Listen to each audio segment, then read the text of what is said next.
when you right click on the folder, you can see there are new selections.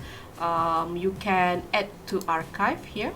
You can save it in this name online database.rnr, or you can use zip. So this is will be created one folder, compressed, so that you can upload your work in a single file.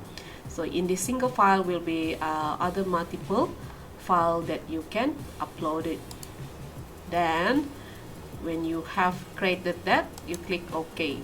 Another way, if you do not have a WinZip file, you have to download it in the internet. If you do not have a WinZip, you can just like left click on your mouse, left click, okay, and you open up the windows.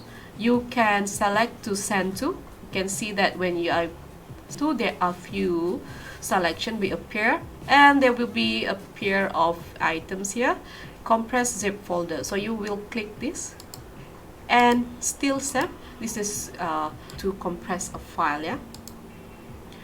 And yeah, you will use this file to upload your works in the future.